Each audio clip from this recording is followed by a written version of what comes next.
The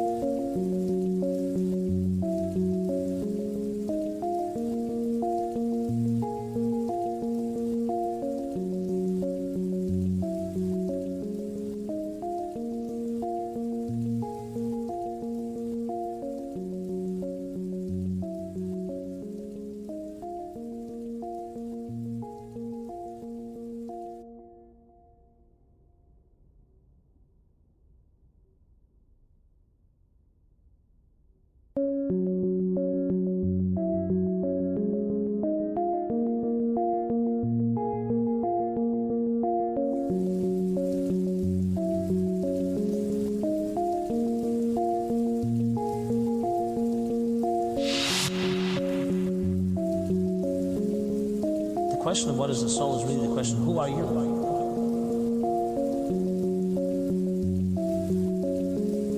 Who am I?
Who am I?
And hello and welcome everybody to the Alpha Team League Season 11 semifinals. Infinity Gaming against Scythe Esports. I'm Arthisios, and with me as always, Ward. Ward, how you doing today, bud? Doing pretty great. How about yourself, Ryan? Doing pretty well.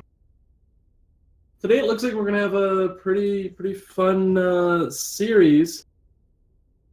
These are the semifinals. I believe, and correct me if I'm wrong here.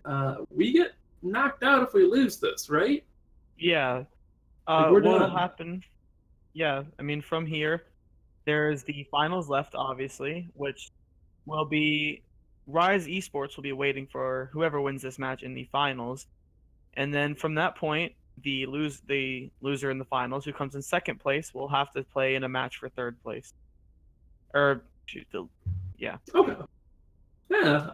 Also, keep in mind we are the only stream of this, which is actually kind of fun. I feel like we've been the only stream through the whole thing. It's just a cool bit of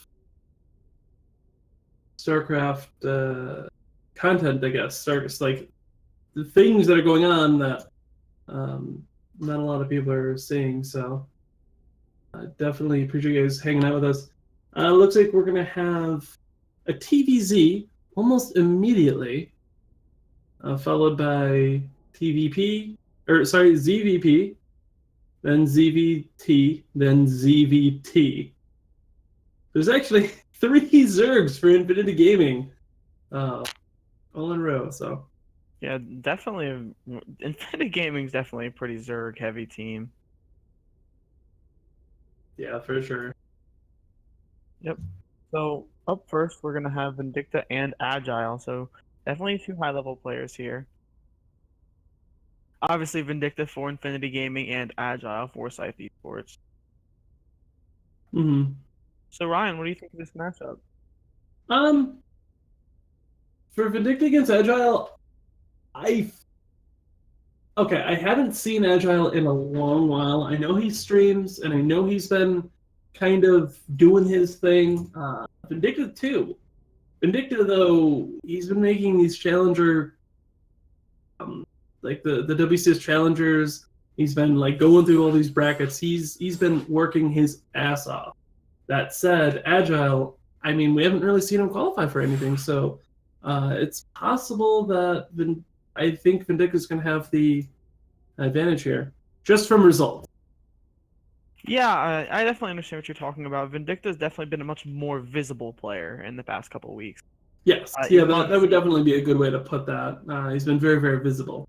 yeah, I'm not really sure what Agile has been up to in the past few months. I know he was streaming. I know he's been streaming for a long time. I don't know how up to date his stream has been lately, but yeah, it's like you said, I'm not really sure what he's been up to. Um, at the moment, sorry, lost my train of thought there. At the All moment, good. his main account is actually 6.1K. Not that MMR is everything, obviously. I mean, that's pretty well known, but I mean, 6.1K not a bad MMR by any means. Mm-hmm. Yeah, I mean, for sure. I actually don't know Vindicta's offhand, but Ward, I'm sure Yeah, will have the results. I had to check his profile to see what his MMR was. So that's what took me a second. Fair enough. I mean, either way, as we mentioned, MMR isn't everything. Actually, tonight, speaking of MMR, oddly enough, it is the ladder challenger, I believe, or it's the ladder qualifiers for challenger. Oh, Um, that's tonight? yeah, that's tonight. That's the Oh, WCS thing tonight. wow. So, okay, start of the ladder qualifiers is this weekend. I was talking to Vindicta earlier, and I believe he mentioned he was, excuse me, gonna be playing a lot tonight. Yeah, I mean, it has to go by MMR, so I mean, if you can get yourself up to like 6.7K before the thing Yeah, even starts, that's obviously an advantage. yeah. Uh, it looks like he's pretty up there, but anyways, we are going to be getting into this game fairly shortly. Players are loading up. We are already there.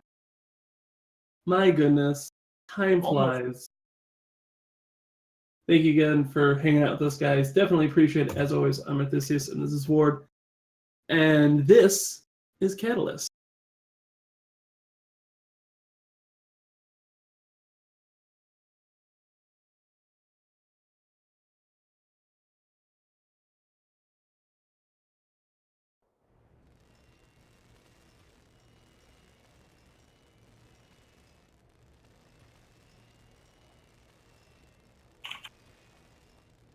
And we're back. Yeah, spawning in the top left corner, it's the blue Terran representing Infinity Gaming. It's Vindicta. And spawning in the bottom right, we have the yellow Zerg player representing Scythe Esports. It is Agile. So I always liked I always thought it was really interesting the way he capitalizes the very specific letters in his name. Like, Agile. Like, I don't know. If you just kind of say it how it pronounced, pronounce it how it is spelled. If you pronounce it how it's spelled, Ryan, it's pronounced Agile. Well, I mean, with the capitalization and all. So using each of those as a specific as a hard word. hard. Yeah. I got you. So I understand. I'm just giving you a tough time. Agile. He probably hates me now. Yeah, I was gonna say. But just a small note, just to get into the game at this point, we do have Agile going for a 3 hatch before pool. Ooh, yeah. This is some crazy greedy play. This is not popular against Terran at all. I mean, you have a Reaper, right? Like, it speaks for itself as to why it's not popular. I mean, you have a Reaper. The longer you go before you put down that spawning pool, the longer it's going to take before you have Zerglings and Queens and such to be able to deal with that Reaper. So definitely a very greedy play from Agile, and I'm curious at how Vindicta is going to move to punish. Yeah, I mean, okay. Keep in mind, though, if Vindicta can hold off, like we've seen a lot of times, Vindicta is just amazing in that late game scenario. So, I mean, if Agile's really trying to go for a later game, then Vindicta might have the advantage here. Yeah, Vindicta definitely has a very powerful late game, but I mean, unless this Reaper gets a lot of damage done here, with Zerglings already on the way, Agile is definitely going to come out with a slight economic, not even slight, with an economic advantage here. I mean, that 3 hatch is just absolutely brutal to get. Vindicta might get a drone, but no, the micro from Agile is just a little bit too good. Not going to lose anything, and going to force that Reaper back for the time being. Yeah, this Reaper is getting a little aggressive, staying around, poking as much as it can, just staying off creep where it needs to be. Agile having to dance his links quite a bit, but a lot of them have taken a lot of damage. Does get a drone. Yeah. A drone goes, these spore crawlers re-up. So he gains 57 minerals off of that. They're normally, what, 75? 75 minerals. So a little bit of a mineral commitment. Loses a drone, loses some mining time. So definitely some good damage from Vindicta, but not anything that offsets that advantage he does get from going for that fast hatch, 3rd hatch. Yeah. And we still haven't seen Vindicta scout it whatsoever. That's the other key. Oh no, he did. I lied. He did see it. He knows what he's going up against. So. Yeah, and also for another note, Agile's going Gaslit. So this is a style that I don't know how popular it is. It's not incredibly popular in the pro scene. However, I know that among some of the Zergs in GM in NAGM, it has been catching on. I have been hearing a lot about it from our Zerg player Oxygen, about how it just feels like you have such a massive advantage, and because you're going gasless, you have all of these queens, and you feel incredibly safe. Even though you skip that gas, with the amount of queens that you can pump out, there's nothing that you really feel scared of. So definitely is a very strong style coming out from Agile. Huh. That's actually really interesting. Definitely, we can kind of see that happening because, I mean, 3 queens getting pumped out at a time. I mean, lots and lots of economy. We actually see 4 gas going down now. So, a little bit delayed, but I mean, hey, you need to get gas eventually as Zerg. Gotta check out. I'm curious as to what we're going to see him go into. I'm kind of hedging my bets in towards a probably Massling Bane upgraded style, and then since he took that 4th gas, probably some sort of either Hydras or Mutas. But yeah, probably just going to play standard from this point. But the economic advantage that he gets from this, there's really not... You can't put it down. He's definitely ahead at this point. But we do see him getting a little bit behind, and not behind, but we do see Vindicta starting to catch up in that drone supply at this point. So definitely more equalizing at this point. Yeah, especially with, as you said, the drone count / worker count kind of evening out a little bit. Cloak just finished for the Banshees, so we might see a little bit more economic damage coming from Vindicta. So maybe there's going to be some upsetting of the equilibrium here. We definitely see a few Hellions go down, lots and lots of Queens, There's so as you many mentioned. queens. Yeah, that's absolutely brutal for these Hellions. They can't get past the wall. So many of them. Oh lord, that's insane. I mean, these Banshees, they're going to look to get some work done, but there is a Spore Crawler in each base, and at this point, there might be an Overseer. No Overseer, but still a Spore in each base, so it's not like he's going to be able to fly in undetected and get a ton of damage done. Because there's plenty of energy for transfuse, too, so... Yeah. Really not much is going to get done, because it's just so hard to go against that wall of Queens. Yeah. We do have an Overlord going down in the main for Vindicta, so... And he does spot that Vindicta is going to be going for bio, which is definitely something that's important to find out. You don't want to be making an anti-mech composition only to find out that it's bio, because then you're probably just dead. So, yeah, great spot for Agile, and gets both the Banshees in the middle of the map. Both Banshees going down is a big deal here. Yeah, a great pick-off.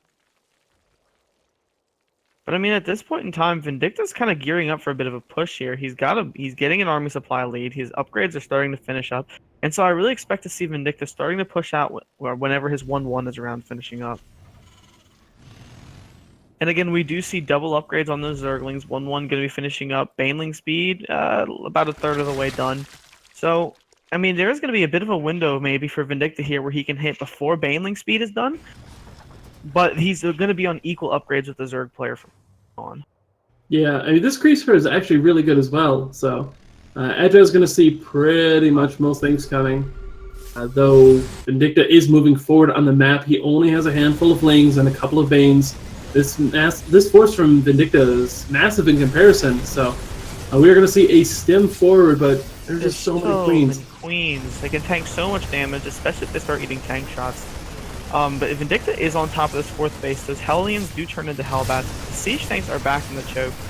And the Queens just aren't dying. The transfuse is absolutely insane. Zerglings get on top of the tanks. One will go down, followed by a second because Vindicta doesn't see those extra Zerglings. And yeah, this fight the Queens are just they're gonna live forever. They're the new immortals, more or less. Yeah. And that's absolutely painful. Vindicta's push out it didn't do anything. Yeah, very well swatted away by Vindicta, and just great play by Agile, sending those Zerglings to pick off that tank, keeping the transfuses up, keeping those Queens alive. Vindicta is coming back. I do want to point out that the Infestor Energy upgrade, I can't remember the name of it right now for some reason, but it did finish, so it does look like we're going to see Agile going into Infestor play this game. Oh yeah, that's definitely going to be interesting. And we have +3 attack coming down for Agile as well. So this is insane. Agile is building Queens, Lings, Infestors, and Banelings. So this is, I mean, Ling, Bane, Infestor, that's kind of an old school style, but just going very, very heavy on the Queens. And it is Catalyst, so those Queens can realistically make it across the map and deal damage. So, and be there for the fight, as well the Ultralisk Caverns going down. I really think we're going to be looking at some Undying Ultralisks here pretty soon. Yeah, this is going to get real tough real quick for Vindicta, and he has to get some work done. He doesn't really have much of a choice here. So Vindicta is going to be pushing out and getting a couple of creep tumors. Yeah, I mean, this all comes back to the 3 hatch gasless just going absolutely unpunished. Just Agile being in such an amazing and safe spot, just being able to drone up and tech however he likes. I mean, look at how fast his Ultralisk Cavern is. How fast he's gotten to 3-3 in chitinous. 3-3 chitinous and adrenal glands is almost finished up. So, I mean, just being able to tech without any fear, really. Yeah, absolutely. I mean, we actually do see the Ghost Academy just now going down for Vindicta, so that's going to be a very big changer where Vindicta realizes this is the late game. This is it. He needs those ghosts. He needs those snipes now. Yeah, and this That's is actually pretty cool. definitely a strong map. This is definitely a strong map for Agile style. I'm not Jesus, sure there if are he does this so many on queens. other maps. There's so many queens. There's actually 20 queens. There's so many queens. Like 4 infestors is all you need, but there's so many queens. We do have a couple of ultras coming out, and those are really going to bolster those defenses. So many queens. Come on, siege up Vindicta. I'm sorry. If I'm not cast typing this, but I just really don't see how Vindicta holds this. Absolutely. Yeah, we do have it. Absolutely big engage. A lot of the banings are coming in, taking down some of the bio, but not 100%. There is a planetary that just did go down, but these fungals are just solid. These Marines are having a real rough time. Wasting a lot of those banelings was Agile, and I'm not really sure where the ultilisks are. They're not in this engagement. The queens are being left by themselves. Infestors are forced to retreat, and Vindicta this engagement. Oh, the ultras were stuck. They were walled into his natural. That's so unfortunate for Agile. Agile had such a massive lead. That's a game-ending push with those ultralisks there, those queen support, and that many infestors. But we do have these Marines running right into these ultras. No. These things having to siege up right now, but they're not going to be able to get it. Oh my goodness, there was so all the tanks many. will go down. One ultra will go down in exchange, and these medevacs might live to tell the tale. Looks like they will make it back home. But I mean, the ghosts are coming out now. Siege tanks are sieging up at home, but I mean, there's still so much here for Agile. 4 ultralisks left. That's a lot of ultras. However, they are by themselves. There are ghosts out, and so he has to be careful. Yeah, I mean, right now, Vindicta's running 4 ghosts to 4 ultras, but I don't think 1 snipe per ultra is going to be enough. It's just, I mean, tightness is not done. Double check me on that. I need to find the put. I mean, this is really the ultimate usage of Ghost Liberator, right? Like, Ghost Liberator will be absolutely incredible against this unit composition. So, and that's where Vindicta excels. So, if Vindicta can Vindicta really excels with Ghost Liberator. So, if Vindicta can live to make it to that point in time, I think this will definitely be a very interesting game because I don't see how this composition stands up to Ghost Liberator, and I don't see how Terran stands up to this composition without it. So, I definitely am fearful for both sides. Yeah, I did stand corrected earlier though. The chitinous plating is done. Like it's good. Yeah, finished. Thank you. This drop will get some damage when it picks off a drone and flies away. Not the most damage, but just keeping Agile on his side of the map is honestly the most important thing right now. He needs time to build up that Liberator count, get some more ghosts out, and just stay alive, really. So having Agile chase around those drops is really the ideal situation. Yeah, absolutely.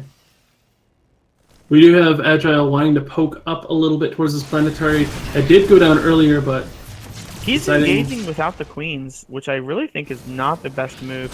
Those ultras are really exposed, especially if those infestors get EMP'd, so needs to be really careful. 2 ultras very low on health. Yeah, that was super duper close. Actually, Agile only has 3 queens right now. So Vindicta's doing a pretty good job of keeping this queen count low so that mass transfuse style really just can't happen. Yeah, actually, as you said that, we did have Agile queue up 4 more queens, so he did kind of realize that, just as Ward was saying it. So, I mean, we're going to have a lot more queens coming out, because those were just absolutely the linchpin of that army earlier, really. I mean, 22 queens, that's quite a lot, but... Yeah, that was insane. We do have this small scouting party dying almost instantly. Vindicta looks like, I think he picked off an Ultralisk there. Didn't quite see, so not 100% sure. We also have Agile starting to invest in Aspire. He is going to be building Corruptors. Not going for a Greater Spire, though. Just going straight for the Corruptor upgrade. But we do have nukes. Ooh, nukes. So we are going to see Vindicta look to try and pick apart his Zerg opponent. Nuke bases, multiple bases at a time, and try and get some damage done. Yeah, we do have a Ghost on the far left side. moving on in towards the south. He's going to want to pick up a base right in the middle. I like that positioning on that Ghost Hover. Agile knows exactly where it's coming from. I am kind of interested in his choice of Carapace for the Corruptors, considering that it's Ghost Liberator, so most of the damage that's going to be coming down is Snipe, which is spell damage, which isn't affected by armor. So I'm a little bit interested by that choice, and I'm curious as to what he's accounting for. But, I mean, Agile certainly has more experience in this circumstance. Yeah, absolutely. But we do have a handful of queens along with these ultras. The 6 or so investors were kind of out to the side. I was thinking they were going to try and engage off, or kind of force an awkward engage, but Vindicta actually is a really good spot here. It's really nice and tight. He's starting to slow push forward into trying to hit those 4th and 5th bases here. And this positioning, the center positioning... That EMP was so good! He hit all the infested there. No God, energy. they're gone. Needs to be careful though, is about to lose 3 ghosts, and they will go down. So definitely not ideal there, but... Yeah, we do have these tanks resieging, this big engage going down, all the ultras are running up, but, I mean, a lot of the ghosts have already been taken care of. I mean, snipes can only do so much, but, I mean, all the ultras are just about down, there's only one left, and now Vindicta's army is moving on forward. He has destroyed everything except for the Corruptors, except for the air units, so that's definitely going to... Massive damage, that engagement. A lot of snipes did actually get off, but at this point, he has to be careful. He has no Liberators in the sky because of how massive the Corruptor count is.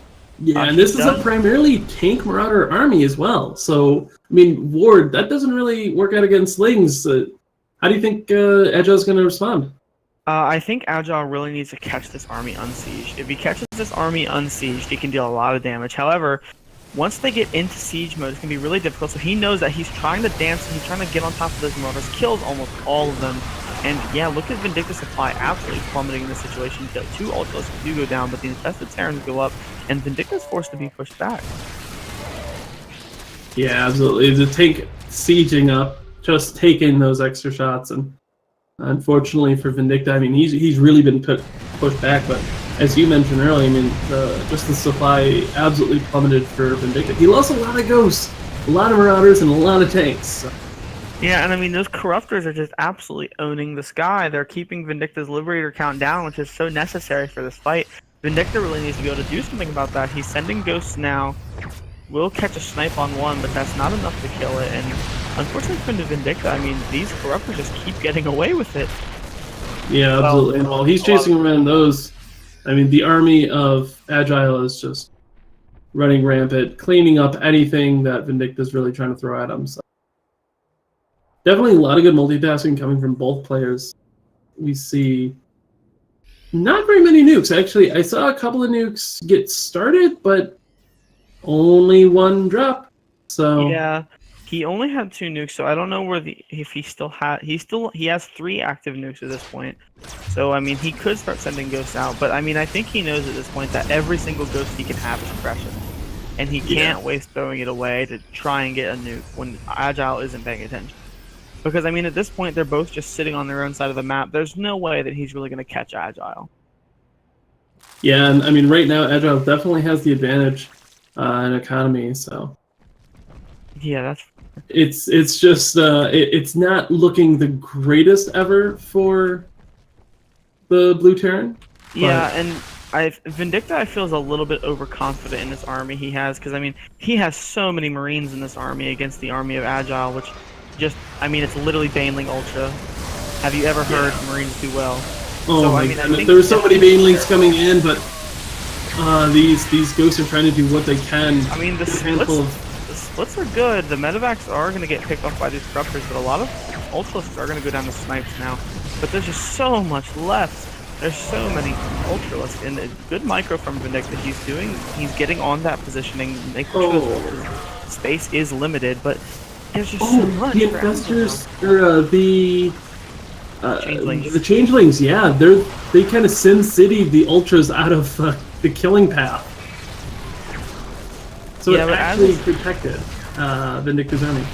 Yeah, so I mean, a few extra Ultras were able to go down, but as this continues, I mean, Vindicta is just losing so much economy, so much with every fight. I mean, if you look at the supply difference, it really does tell the tale. I mean, 20 supply difference, and Vindicta supply is worse. I mean, it's literally Ultra Infester. Like, there's not much. You can't get much better for supply when it comes to StarCraft. Yeah, but I mean, maybe these two Ultras are going to get picked off because they are just wandering alone. And there they are. They are done. Definitely a good pick-off for Vindicta, but at this point we do have 8 Broodlords morphing in, and there's just no answer for that in Vindicta's army. He has to get the absolute best engagement possible here, and even then it's going to be difficult for him. So, yeah, it looks like Agile's running out of economy, though. He's mined out most of these bases. His main natural and third are all empty. He only has his 4th, 5th, and he's just now saturating his 6th because that was nuke. So, Vindicta doing a really good job. Fine. Yeah, I don't know what Vindicta's going to do once he sees these Broodlords. I'm very interested to see what he tries. I've heard F10N is really good, Captain. No. But Vindicta, he is going to start sieging up these tanks. 18 drones do go down to a siege tank, so he did catch Agile off guard, so it's a start. He is mass repairing that planetary core, just going to try and keep it alive as long as possible. And he's hoping for something. He's starting Viking production, and actually, the corruptor count's starting to get a little bit low. It's at 7. So not super low, but low to the point that maybe, just maybe, off 2 starport production, Vindicta could catch up. Yeah, it's just going to be a really big moment of clawing his way back, you know? Yeah, and I mean, I was going to say only 8 infestors, which is lower from what it could have been. And so there are 8 infestors out on the field here, and fungal growth will really make a big deal in the air battle as well, which Vindicta here comes another big stim, and Agile has to disengage. He just can't take this army where it was at. But growth. Those fungals are so good. Everything's revealed. The ghosts can't snipe because they're fungled. But, I mean, the tanks unsiege. They help clear up the Ultras. And, I mean, all that's really left are these Corruptors and these Broodlords. So, where are those Vikings? He really needs to get over here. He has 1 Viking now. Okay. So he's doing his best. Ghosts are sniping. Viking does land, which is definitely a good call. Gonna keep it alive for the time being. And these Corruptors are starting to go down now because there's nothing to help them out. There's no support. Yeah, these Broodlords are just kind of running rampant in the skies, though. Agile kind of evaluating. He's moving most of his army back, but these Broodlords are just now starting to go back. They were very out in the open, very prone to attack. I do want to point out that he is not replacing any of his Corruptors. He has 5 Corruptors left on the map, and that's it.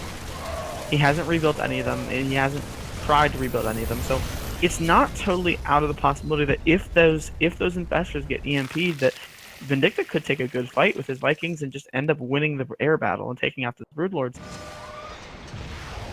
Yeah, so we do have another nuke going down. Will hit one of these bases, but it is going to get cleared up before it comes down. Unfortunately, wow, it just seems like Agile really knew exactly what it was. It's probably that Spellcrawler, vision. But yeah, that's usually lots of feelings going down, taking down 9 SCVs in the meantime. So a little power aggression. The Broodlords are back, so they're sieging onto that 3rd base, and Vindicta only has 4 Vikings. And the Corruptors are kind of exposing themselves. The Ultralisk does go down. He caught a huge EMP on those infestors. There's no energy left, so is going to catch snipes. Is going to split against the army of Agile, but there's nothing left for Vindicta. All right, well, Vindicta going down.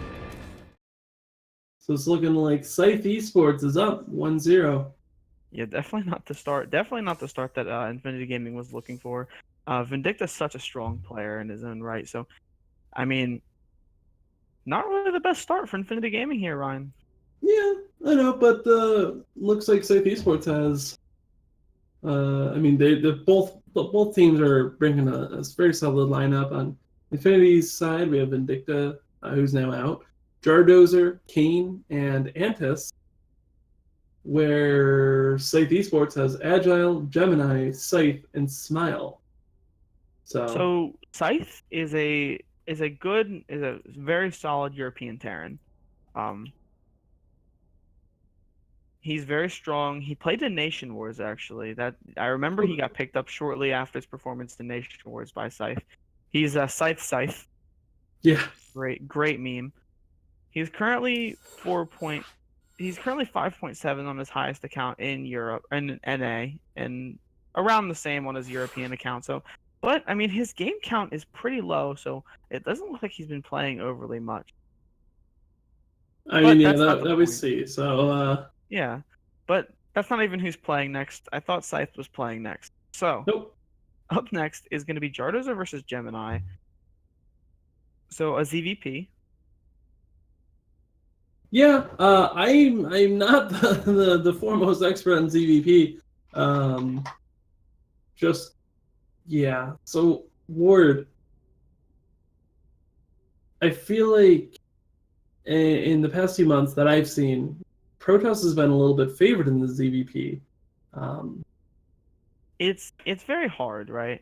There are definitely stages. The ZVP it's like a sine. It's like a wave. It's like a sine wave. If any math nerds out there. So it's just so up and down. There are phases of the game that are Protoss favored. There are phases of the game that are really Zerg favored. I very much feel that in the mid game, in the early to mid game, the Zerg has a very strong advantage. They just can build so many units. They have so many roaches, so many hydras. It can be very, very difficult for a Protoss player to keep up. Multi-pronged aggression, all that such. It's very hard for a Protoss player to keep up. On the flip side of that, though, once the Protoss player makes it to the late game, you're looking at carriers, High Templar, and whatever else you like. Once the Protoss has enough money to build what they want, the Zerg player really starts to worry a little bit because there's not really a lot they can do. Of course, there's the Neural Parasite meta, which is, I believe, the best answer, where you can kind of steal the carriers, have them fight for you for a little bit, and that's kind of what we've seen time and again be what Zerg players rely on, as well as good abducts from Vipers. But I mean, it's a much harder situation for Zerg to win, as the exact same scenario is true for the mid to early game for Protoss. So I mean, I believe there are two very much different phases of the game. They're very favored for one raise. Okay. By the looks of it, you were promoted to lobby host. So Why would I do? Why? I guess just make sure that the players are ready. I mean, I think War Battle is one of the admins. He should be lobby host. Sure. But I'm just gonna promote him to lobby host because I don't want to mess anything up.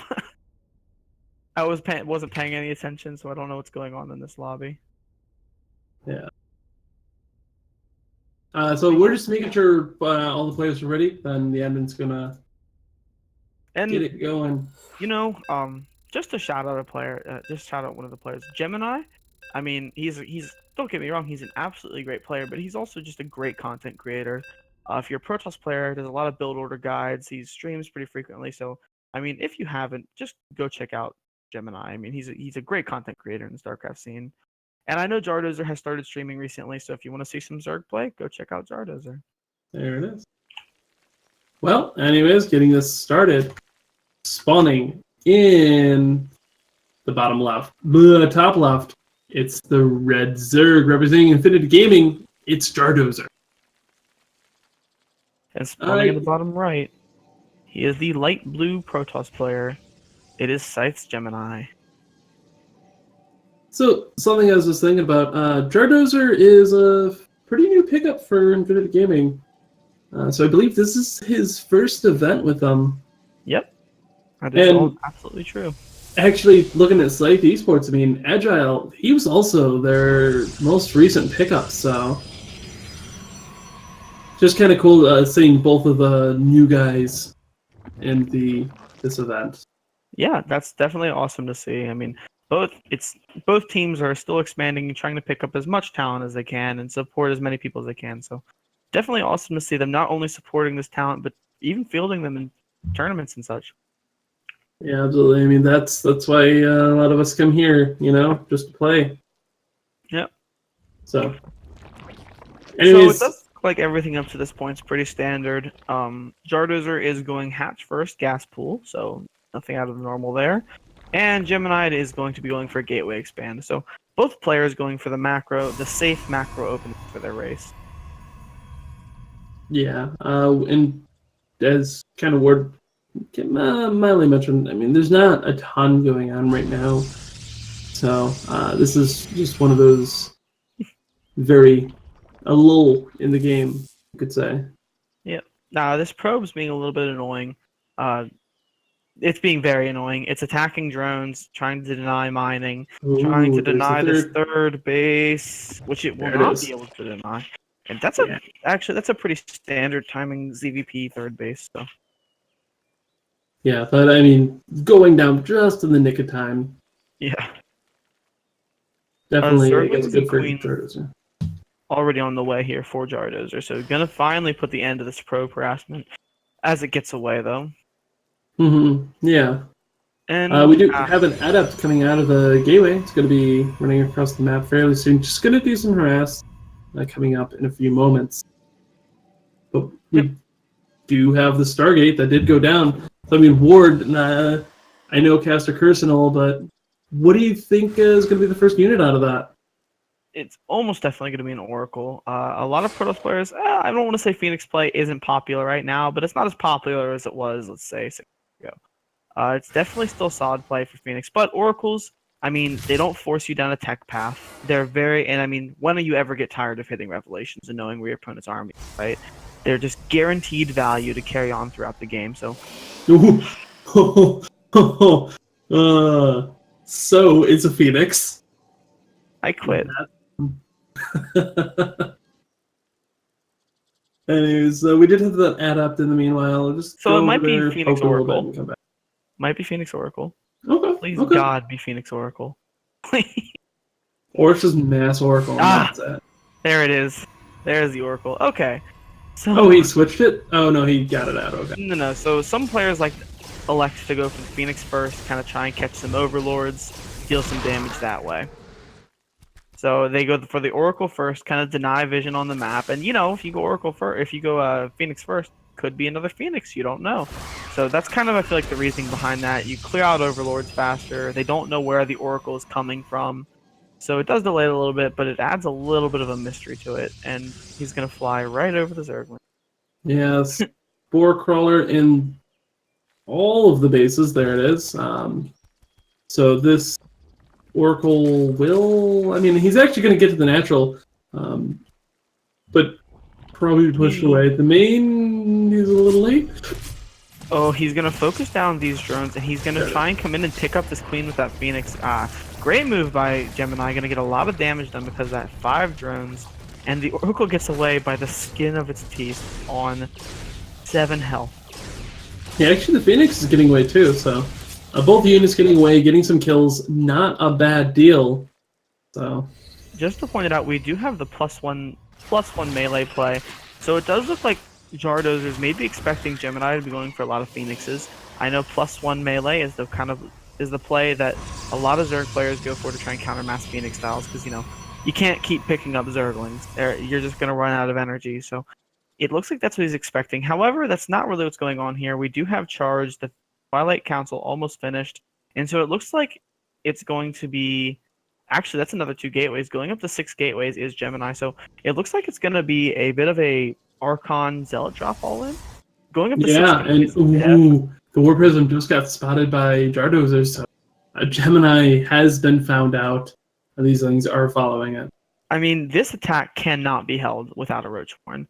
There is no way that Jardozer can hold this attack without a Roach Horn. I really don't see what he's going to do here. Archons are good, real good against Zerglings and Banelings. Even against Roaches, but less good. And I mean, once those charge slots start coming out, I mean, 8 out of 6 gateways, so 6 Zealots every time he warps in. I mean, I just don't see how Jardozer's going to be able to keep up with those Zerglings. Yeah, it's definitely going to be an interesting game. I hope it really works. I mean, it's definitely going to be a less than ideal spot for Jardozer. I don't think he necessarily wants to go down this tech path knowing this attack is coming. But he is going to go straight for the Hydralisk Den, and if he can hold this attack, then he will be in a very good spot in the follow-up. I mean, the third base is just now starting for Gemini. That's about a minute late as normal time, so he's definitely going to be at an economic disadvantage. So, I mean, these Archons are going to get so much damage done. Yeah, they are. For those of you who don't know, Archons do splash damage, which is kind of crucial when Oh! you're taking on The Warp Zerglings. Prism But is on such low health. He's not going to be able to dip back in there for a little bit. So very good defense from Jardozer considering his tech path. And the Roach comment would have been much more relevant if Gemini was going to go for a Roach all-in, but he's not warping in. He's not doing anything like that. So the Lings are just actually, Lings and Queens are actually fine. ooh, we do have a lot of value getting picked up. Sorry to interrupt you. I mean, Ling run by on the 3rd, taking down a High Templar. As well as a Sentry. Yeah, a Sentry, some add-ups. Like, that was just a fairly nice pickup for just a few Zerglings. So. Yep, and we do see Hydra Speed and a 4th base on the way. So And an Jardozer Immortal getting picked off in the middle. Or near, actually, it was a Rogue Immortal that had walked his way all the way over to Jardozer's side of the map, almost on creep, to get picked off. So must have been a misrally. Unfortunate misrally, probably still from that Warp Prism, or maybe an Observer, or something like that. And this Prism's dipping back in here, but it's so dangerous. There's so little health left. This is absolutely...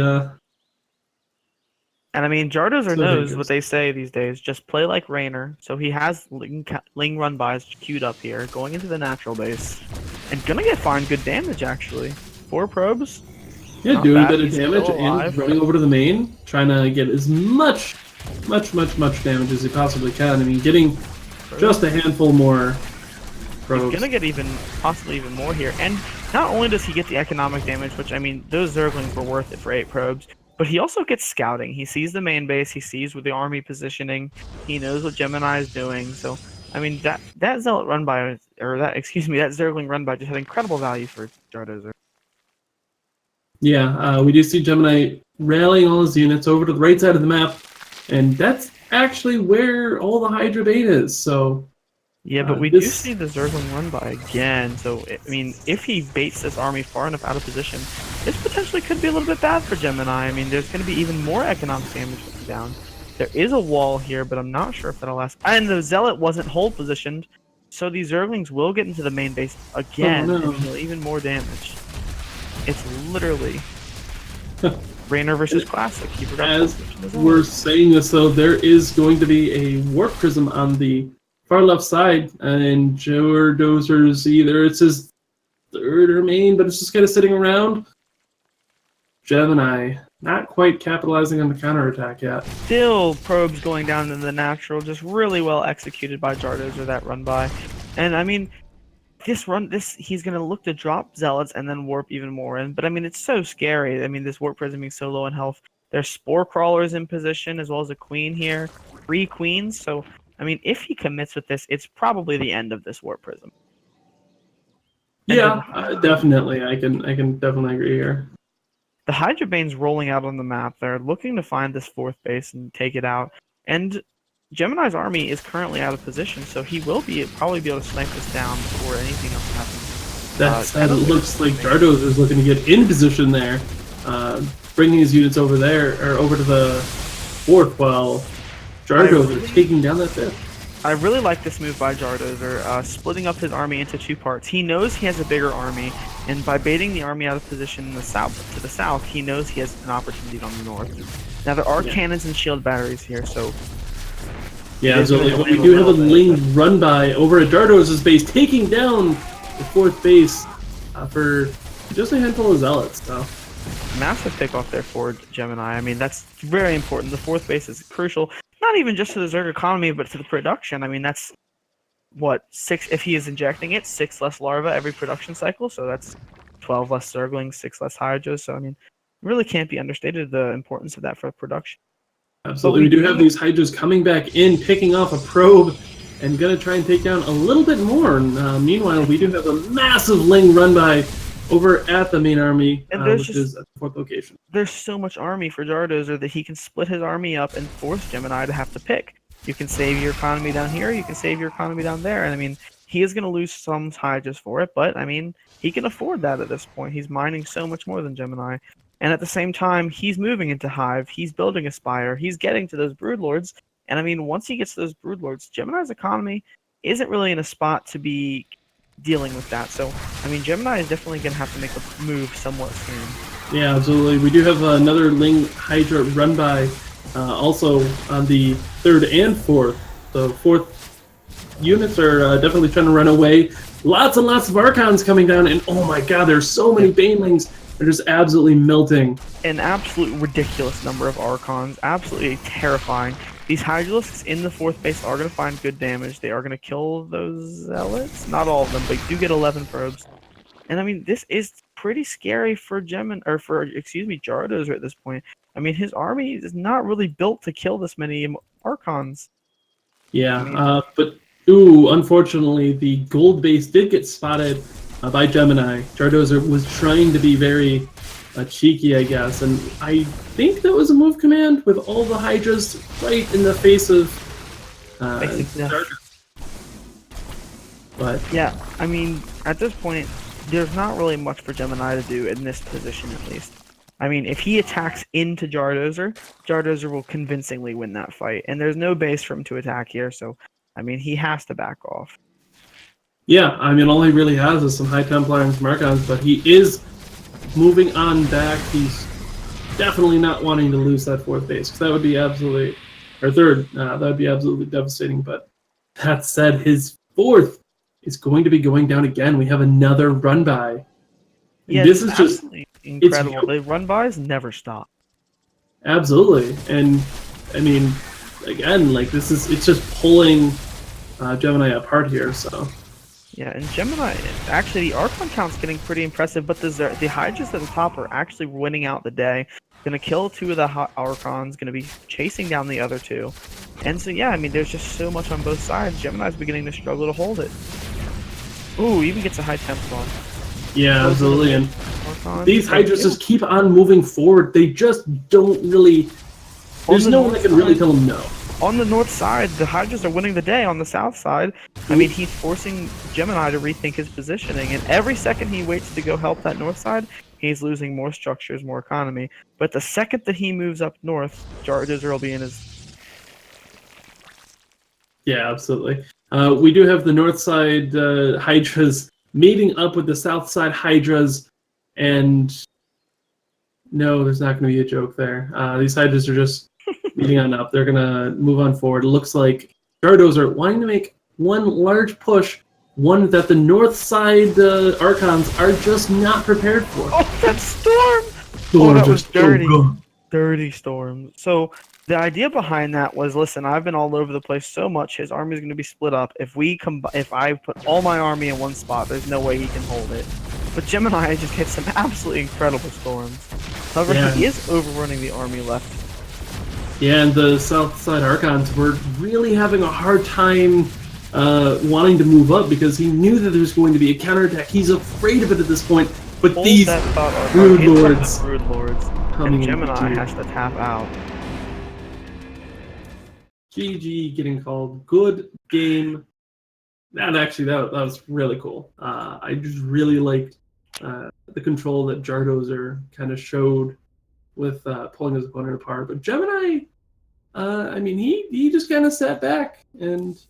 I mean, he did what he could with the situation. I mean, really great positioning.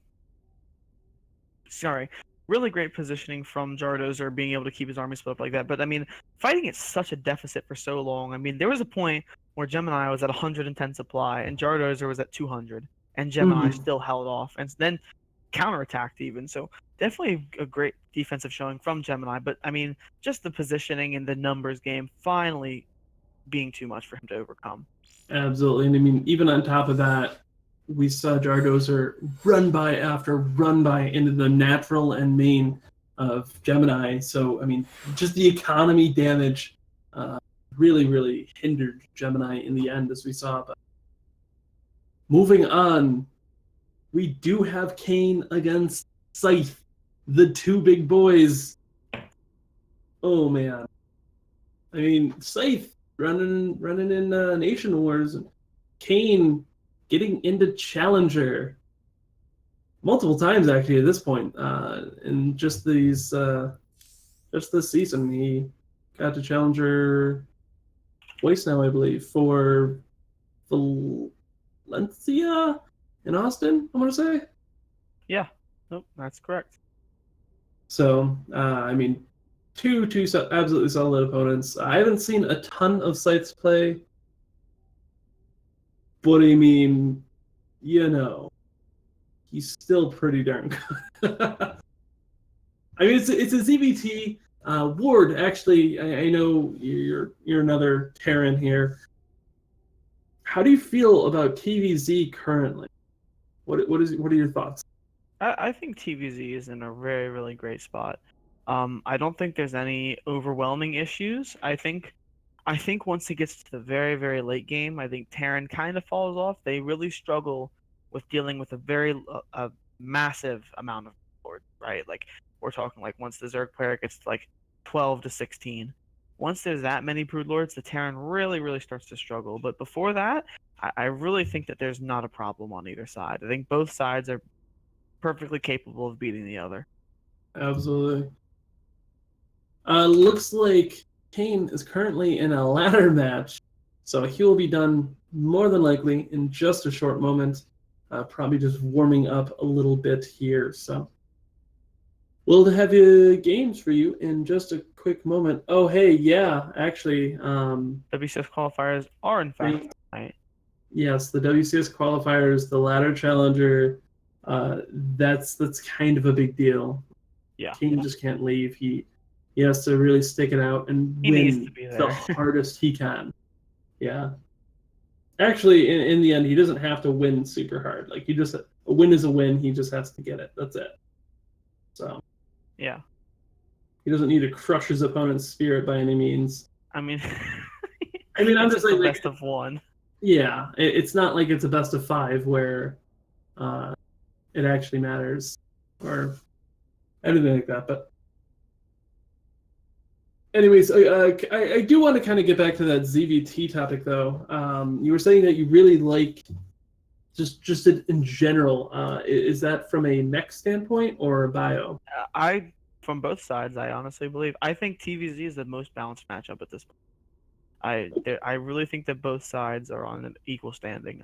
For almost the entire game, I just don't feel that there's any side that's overwhelmingly ahead in either way. Okay. Yeah. I mean, maybe one of these times we can get a Zerg in here and just kind of discuss it one day without an event. So I think that'd be pretty cool. But anyways, it is worth mentioning that this is Redshift. Redshift, it's an interesting map. It's really weird. So if both players sit down and say, we're going to play a macro game on Redshift, which doesn't happen often, I really think this map is a really great map for Terran. Now, the reason why Terrans hate this map, for the most part, is because Zerg players know that, and so they all in on this map. And this map is actually pretty incredible for Zerg all in. It just, the rush distance, everything, the base layout, all of that combined, just really, really strong for Zerg all in. Having that gold natural, or I mean, I guess in most cases the gold third is absolutely huge. Really just amps up the pressure, it seems. Is that correct? Yeah, and I mean, even if that can play a factor, a lot of times it does even, but even if they don't take the gold base, a lot of times just the rush distance on this map, the way that the natural and main are laid out, and just things like that. I mean, it's very, very good for. Okay, yeah, that's awesome. It's going to be really cool to see, just in general, actually, because I don't think we've seen a super lot of higher level matches on Redshift. Not particularly. Like, actually, if I remember correctly, it's just been vetoed a lot. Yeah. Well, I mean, it's that map, right? Like we have that map every time. Yeah. Whenever we do finally have to play it, something weird happens. So okay, it should be interesting. That's fair. So we do have Kane finally getting done with his stuff. So he will. He said, "Thanks for waiting," and the GLHF was already said, so we're going to be getting in the game in just a moment. Thank you guys for hanging out with us. Again, I'm Arthisios, and with me is Ward. And, well, you might know, but it's the Alpha Team League Season 11 semifinals. between Infinity Gaming and Scythe Esports. And again, loser gets knocked out. So, getting us underway, spawning in the top left, it's the big bad red Terran representing Scythe Esports. It's Scythe. And in the bottom right, in the blue, it is the Zerg player, Infinity Gaming's Kane. I did that a little bit backwards. It's okay. It's fine. You know what? It's good. We Gucci. Is it though? It's good. Yeah. I mean, realistically, say things and it works. Fun. We do have. It's fun. Just leave it at that. Scythe looks like he's going for a fairly average opener. I'm going to call it now. It's a Reaper Expand. It's a gas first. I mean, yeah, but that's super duper average. Yep, super normal. We do have Kane going for a pull first. That's such a normal Kane thing. I mean, do we really have to mention it? That's just, I don't know. I feel like that's Kane's specialty now. This map should be really good for it too, but well, I don't know. It's weird, right? Because the Reaper rush distance to get back to the natural on this map actually isn't that bad. So I mean, pull first, kind of meh. But he is going for 6 Zerglings, so if the Reaper just isn't sitting there, then he should be able to get a cancel on, or not a cancel, at least a delay on the natural. But Scythe, sorry. Oof. Scythe is going to be SCV scouting, so he's going to see this pull first. He's going to know to keep the Reaper at home, and he's not going to get his command center canceled. There you go. And that's just how you do it, boys and girls. You just don't get it canceled. That's brilliant. It. I say brilliant, not even just because it's Kane, because I've talked about this before and I love it. So if they SCV scout your pull first, it means that Reaper is staying at home. At least should. Please, Scythe. Okay. Reaper is staying at home. That means they're not going to scout your roach. So if they SCV scout your... Oh my god! The Reaper gets surrounded! There's nothing at home! The command center is gonna go down! It gets canceled! Now there's a roach warren, and Kane just is gonna build roaches and kill Scythe! Oh no! I don't know if he's gonna kill him, but he's definitely gonna put on some heavy pressure. There's nothing here, though. As you mentioned, like, Scythe has to wall, that's it, that's all he's got. And all he's gonna have are Hellions and Marines. They're not the best. I mean, he's not. The wall's gonna go down, isn't it? Yeah. I mean, he's gonna lose the wall, the reactor. So one Reaper or one Marine, one Hellion at a time. That's not gonna stop 5 roaches. And that SCV keeps going to the Kane side. He keeps being able to delay that command center. Yeah, but I mean, yeah, that Hellion actually is gonna cause another cancel. The Hellion is about to get surrounded. Those Zerglings are like literal gods. Like the Zergling gods. Yeah. They're Kerrigan's like personal pets or something. I don't freaking know. That's insane. I mean, those are some pretty cool Zerglings. We do have these roaches running across the map, though. Only 3, accompanied by a Ravager, accompanied by 2 Ravagers. He's gonna lose the Hellion in the process. 1 Ravager, 3 roaches, and with still having no natural. Even if this does absolutely no damage, even if Kane walks away dead, like, and this all dies and does nothing, he's still in a good economic point. He can just expand and come back. And I mean, because of how long he's delayed this natural, but there's nothing here. There's a Marine and a Hellion. I mean, the SCV pool is doing well. They're finally actually gonna get that Ravager, which is definitely a good pick off. Cyclone should be popping soon, but there's just no units left. Oh no, the poor. Oh my goodness. It spat that Crocodile up and tried to, it just hit it in its head. It died. I mean, ideally what you're trying to do is the SCVs kill the Ravager and then they clump up under it and then it kills the SCVs. But Kane played himself there. But 10 workers go down. We see Scythe on 17 workers to the 36 of Kane. Kane taking that 3rd base, building Zerglings, getting speed. Finally getting speed. Yeah. Halfway through the game already. But yeah, with that natural going back up, Scythe really has to focus economically. He's fairly far behind at this point, there's right? There's going to be 2 Cyclones, right? Like, he can't even put any counter pressure on Kane right now. He literally cannot do anything at this point in time. He has to wait for the reactor to finish, which he is doing. And I guess he's going to try and build some Hellions and do something with 2 Cyclones and some Hellions. But I mean, Kane's supply is just going up and up. I mean, he has so many drones. And we do see Scythe SCVing up. He's not floating over yet. So he's going to catch up on the worker count a little bit. But, I mean, just the army of Kane is so much bigger. So it's definitely going to be interesting to watch. There's not an armory or anything, so there's Hellbats around, right? So once those Zerglings get on top of that army, it's all downhill from there. These Cyclones are out of position right now, but they're starting to move back towards that natural. Building Banelings. So Kane is not going to let this game go to a macro game. He's building Banelings on the other side of the map. Oh no! He's moving his Zerglings out, and honestly, he could get this round on these 2 Hellions if Scythe is not paying attention, which he's not. The 2 Hellions do go down. All that's left on the other side of the map are 2 Hellions and 2 Cyclones. And not the worst units in the world, especially if positioned well. But I mean, there's just so much more for Kane. Actually, great surround by Kane. Banelings come in, gonna kill everything. Scythe is gonna have to tap. That was so rough. All those lings getting in, not quite the Wolof that Scythe needed. Hoping that some of those units were blocking everything, but Kane got in, got this round, and got the kills. That's why Terrans hate Rich. There it is. But I mean, I guess. Yeah. It was just a normal all in though. Like it was very normal. Zerg-all-ins are very good. Roach is great. Okay, that's fair. So right now, as it stands, Infinity Gaming is up 2-1. As previously mentioned, map score. Map number 1 went to Agile of Scythe Esports. And then maps 2 and 3 went to Jardozer and Kane, respectively. So that is going to leave Antis against Smile in another ZVT.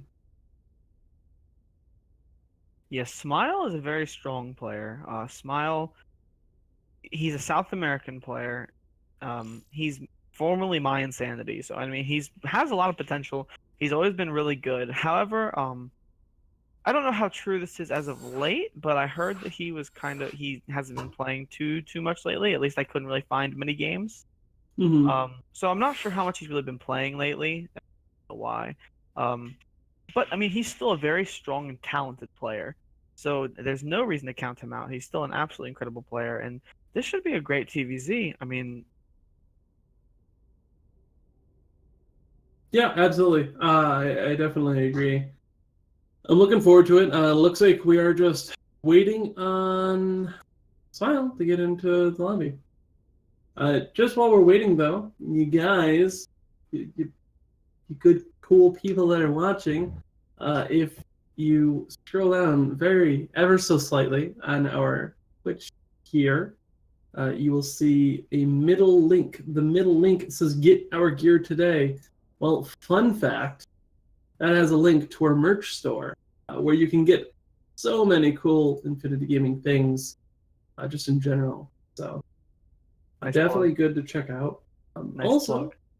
Thank you. If you want to hang out in our Discord, hey, there's an invite to that too. So, I definitely check out the links below and follow the channel if you're enjoying the content.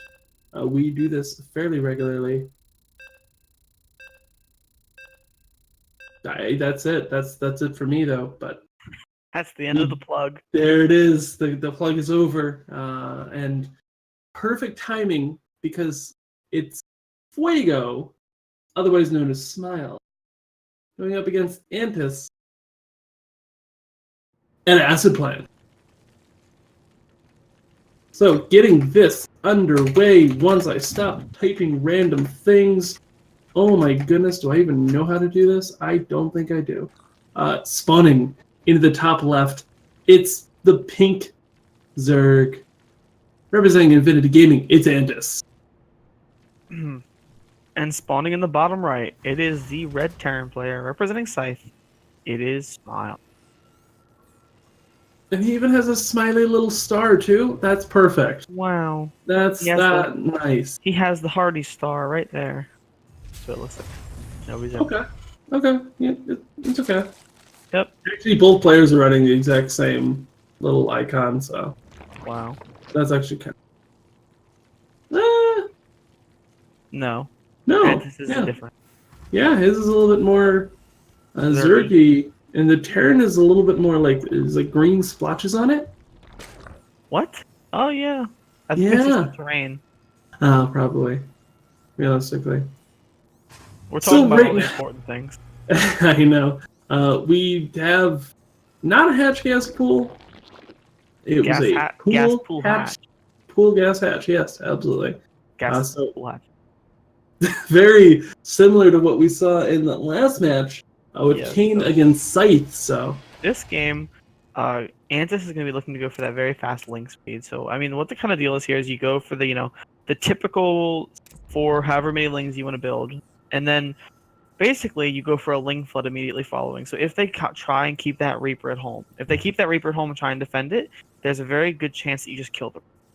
And you kill once the Reaper goes down and they're trying to defend it with the Reaper, if they don't just immediately cancel, things go downhill from there for them. Because there's no Reaper, they have no scouting, there's Zerglings in their base, and then Antis is going for a Roach follow-up. So looks like he took a lot of... he was very inspired by Kane, because it's a very similar build. yeah, very similar, but not quite there. And I mean, what's going to happen here is Smile should see the timing on this base and turn around immediately. And behind this, he is going for the 2-1-1. So a lot of Marines are going to be out. So it can work. It can be 2-1 can be an answer to this, but it's not always going to be 100%. It's very dependent on micro, and he does get the kill on that SCV. And he does not scout that Roach Horn, so as I said... Ooh. Yeah, actually, he didn't go for ling speed. Looking at Smile's vision, he only saw the natural. That's the only thing he needed. He's Right. like, all right, cool, we done. So Most players, once they see that once they see the natural timing, they know pool first or not. So I mean, fair point. yeah. So And there's it is- going to be 3 Marines at a time, and he's going to start the reactor before he knows. No, he sees the Roach. All right, so we might see the factory dedicate to building something. It's like Cyclones, probably Cyclones here, I'd imagine. I doubt he's going to throw down the reactor. That'd be ridiculously greedy. And yeah, I mean, Antis knows he's been spotted, so he's droning behind this. He's going to try and deal as much damage as possible, and then just follow up with a normal macro game. Ooh, okay, so it looks like Smiles he's going into it. He's not going to build anything else. He's just going to keep doing this 2-on-1 and do as much damage as he can. I mean, that's very, very risky. I mean, but there's a good Marine count up, and Antis not a great start with that Mirth Roach, taking a lot of damage before being able to do anything else. Gonna morph that into the Ravager, definitely a good choice. And yeah, this is just so hard to call. Roaches against Marines is very interesting, but it does look like Smile's gonna be able to force this back. He has enough Marines out, and his reactor's on time, so this 2-on-1, it's gonna hit exactly as he planned it to. Yeah, it looks like Ams's third is a little late. Oh, Consider very, run. very late in this matchup. Antis is definitely not in an ideal spot. I mean, this opening, very, very good against reactors, against reactor factory. Great, actually. It's very hard for a reactor factory player to hold this kind of style. But this many Marines, they're gonna have stim soon. I mean, imagine all these Marines if they had stim. Actually, also keep in mind, just recently, Smiles supply blocked. He's just kind of really hoping he finally got the supply in the back, but he hasn't been able to produce anything for quite a bit. Yeah, but I mean, honestly, the important units, the Marine production was delayed, but the 2 medevacs popped, and that's really what's important. Yeah. That Overlord will supply block Antis as well, so. Yeah, Not okay, a that's great fair spot. point. Not a great spot, but yeah, the medevacs are really what's important, because, I mean, 2 medevacs over 4 Marines, like, which is going to help you more against an all-in? Definitely the medevacs, so. He got the important units out, and he's moving across the map, and Antis doesn't have much, especially considering what he's being attacked with is stimmed Marines.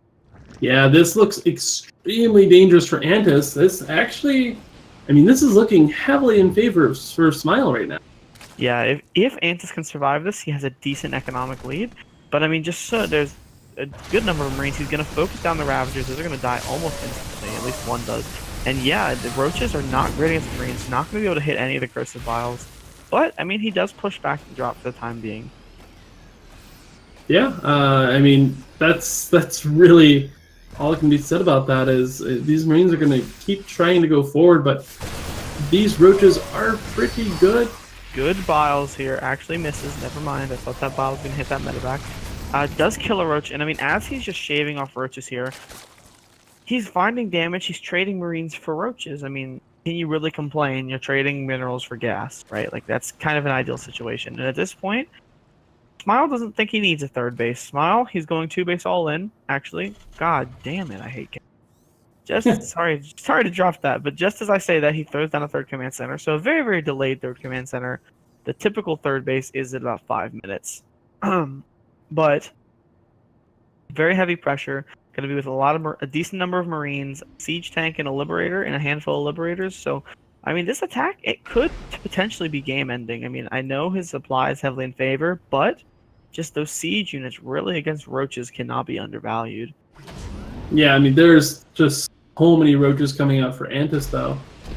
It's really going to be interesting to see. I mean, Ward, though, this siege vision really, really good. No! Okay. But that said, oh my goodness, these right into the siege tank fire. But I mean, he takes damage and he just eats it, man. He goes and kills the Marines, hops on top of them. Might corrosive biles down that tank. Misses actually. That's very, very unfortunate. If that siege tank died, that'd have been the end of this push. But seeing that it's still alive, Fuego is definitely, Smile is definitely still in a good spot. Yeah, these Ravagers have to be absolutely on point, but unfortunately, that was not quite the case here. So we do have a good handful of Queens that are going to be trying to assist this any way that they can. Here. He's going to push into and kill the Marines. Siege tank unsieged on the left side, so is going to lose a siege tank for free at this point. Does kill one of the Liberators, kills that siege tank, and does force Smile to retreat. Yeah, we have had, I mean, Arthis only taken 3 worker deaths overall. And he's actually killed 3 workers, that's it. He actually hasn't taken any... Yeah, none of his workers have died. Scythe, damn, Smile never really had the opportunity that he hasn't had enough Marines that he could kind of sack Marines in the middle of the line. I mean, yeah, he had to have all of these units. Seems questionable, just the I think push. Knows that he just has enough. I mean, he's going to bow down those siege tanks, he focus fires one down, and there's just nothing left for Smile. All of his supply, he has 24 army supply left. He's going to lose this third command center possibly to the Ravager Biles. At least forces a lift off. More workers going down, and this looks bad for Smile at this point. It does. There's actually a small little area that all these roaches can kind of funnel through without taking any damage, but that's not what's going to happen here. These roaches are just going to run straight into the thick of things. Trying to focus down the supply depot. Just trying to be annoying. I mean, if he supply blocks Fuego or Smile, that's an absolutely great move. So yeah, absolutely. He can't push in without any high ground vision, and at this point, I mean, this Overseer will get focus fired immediately because there's just enough Marines to one-pop this Overseer. Excuse me, or one-pop this Overseer, and there's no high ground vision after that. I mean, it doesn't even have speed. Yeah. We don't actually see any reinforcement here for Arthis, so he's just been droning up really behind it.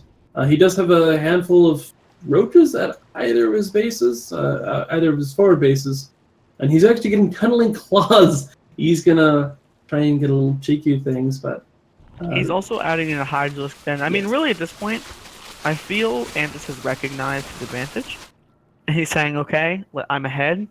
Let me get these upgrades that will help me win more." So yeah. burrowed roaches, those are really good when the Terran player is behind, because Terran really wants to be muling when they're behind. But burrowed roaches, you have to scare. No, Arthis. So Arthis is just moving the roaches away from his third. He's sending them back. Okay, cool. He did bring them back because he moved them just as. I think he was gonna go. I think he's trying to set up a split push here, or he sees no. He saw a medevac with his Overseer and he turned back. He doesn't even know that this first drop is here, and he's actually moving away again.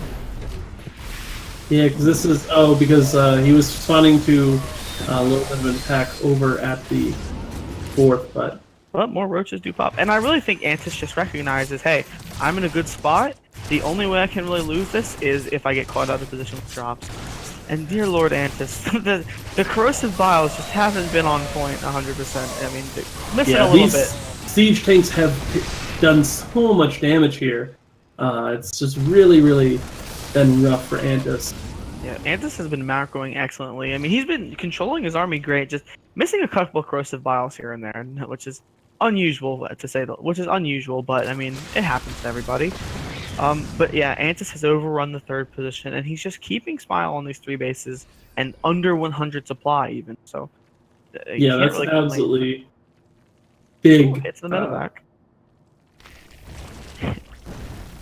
Oh, Those SCVs all transferring over to the natural. Antis is going to see them, and a lot of them are going to go down. Ooh. Nice corrosive bile forces the SCVs back into the. And he's going to burrow roach right on top of his. That was not how I thought he was going to use his burrowed roaches, but he sees there's no detection now, and so he's going to do the same thing with even more roaches. And now, there's not a lot left. The siege tanks are going down. The marines have been got on top of. And I mean, he's overrunning the natural now. There's nothing left here for his side. There it is. He's going to have to tap out. PG getting calm. Antis taking game number 4 in the end, which puts Infinity Gaming 3-1. Yep. So GG everybody. Scythe Esports, thanks for playing. Yeah, I mean everyone played really well. So I mean, making it to the semifinals, there's no the Yeah. semifinals of this tournament, like that's really great, especially considering some of the other teams that were in here. So, I mean, Scythe, well, Infinity Gaming is a new team, so making it to the finals is obviously a great achievement. But Scythe, they're incredibly new too. So, I mean, really, the new teams, man, in NA, watch out for them, right? Yeah. That said, for the next match, it's going to be Infinity Gaming against Rise Esports for the finals on July 22nd. So tune in here because that's going to be a really cool series. Definitely looking forward to those games. And again, thank you for Scythe for coming out.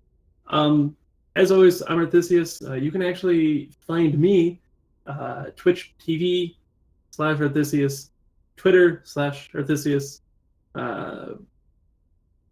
Ward, where can we find you?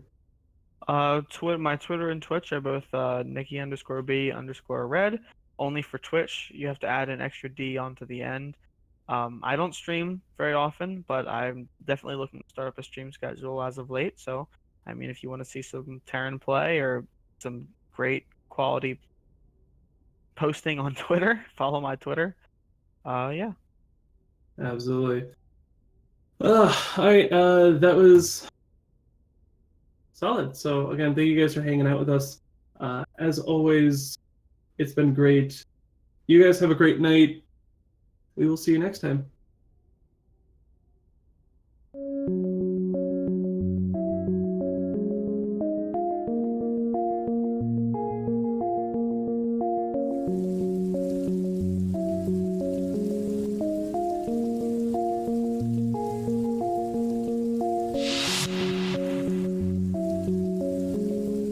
The question of what is the soul is really the question, who are you?